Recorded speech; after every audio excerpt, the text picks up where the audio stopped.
My name is Greg Laney and I'm from SalarySchool.com. I'm going to talk about how to value a job. When looking to value a job, you need to look at how you can uncover hidden values and hidden costs. Now, most of us are familiar with base pay and hourly rates. A lot of people are familiar with having bonus targets and then also commissions. But a lot of the softer, more subtle nuances of compensation should also be taken into consideration.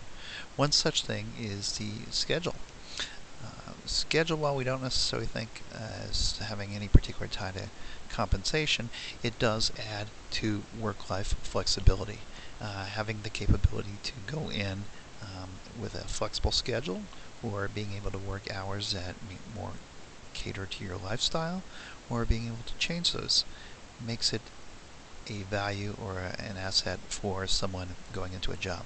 Another thing that people don't often consider is vacation. For example, let's say you're in a job that pays $50,000 a year and you have 4 weeks of vacation, and then all of a sudden you get an offer for a job that pays $52,000 a year, but you're going to start over again with 2 weeks of vacation.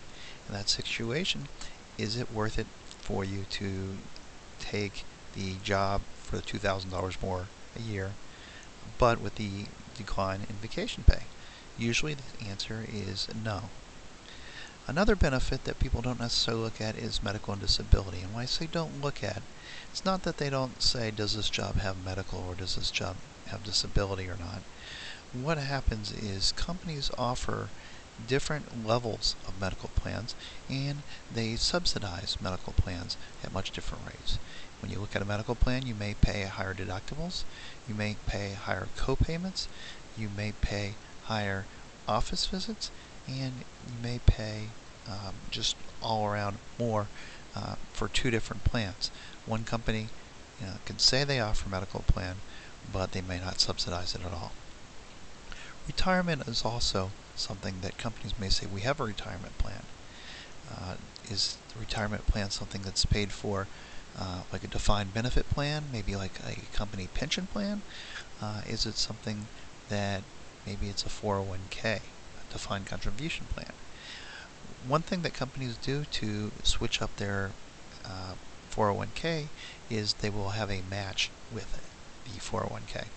Some companies may match $1 for dollar up to a certain percent. Some companies may match 25 cents on the dollar. Now, what you really want to do is you want to look at that equation to see how much are you willing to contribute to your 401k, and how much of that match are you going to get from the company, because that adds value. Also, the commute is another soft cost that a lot of us don't consider. If a job is 5 minutes away versus being 1 hour away, that makes a difference. If you have to use 2 miles worth of gas versus driving 30 miles each day, the gas is going to be a lot more expensive for the 30 miles a day for that commute. Also, you have to take into consideration tolls, parking, train or bus fare, or anything as such. Meal costs most of us don't necessarily think of as far as a job value, but what we need to take into consideration is, what is your working situation going to be? Are you going to be in a situation where you have a refrigerator and you can bring food from home?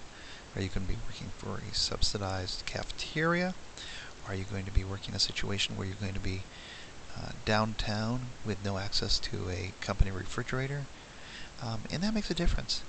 When you're bringing lunch from home, it may cost you $3 total to prepare your lunch each day. If you have a situation where you need to go out of the office and eat out every day, you could be spending $15 or $20 every day for lunch. Taking that $17 difference over a 260-day a year period, and that adds up pretty significantly. Dry cleaning is also a hidden cost. If you're working in an environment where it's more business casual, that dry cleaning expense may not be as evident. If you're in a situation where you have to dress up 4 or 5 days a week, those dry cleaning bills will start to add up and then eat into your total earnings. Also, if you're in a position that requires certification or some sort of memberships to some sort of organizations, then you want to look at our training costs or professional memberships and certifications covered for by the employer. These are hidden fees that, or hidden benefits that the company might pick up and help you with that other companies may not. Then you also want to look at future opportunity. Is the employer looking to hire a hired gun to just do a job and then go on with life? Or is the employer looking to hire someone that can grow with the organization, develop in the organization, and move up the ladder and grow? Organizations that hire someone just to get a particular task done, oftentimes you may be more stagnant. Whereas if the organization is looking to bring someone into the family and grow with them, you may have opportunity for quicker growth and more development.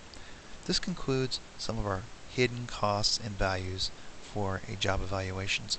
Please look out for some of our other YouTube videos discussing in more detail some of these particular examples.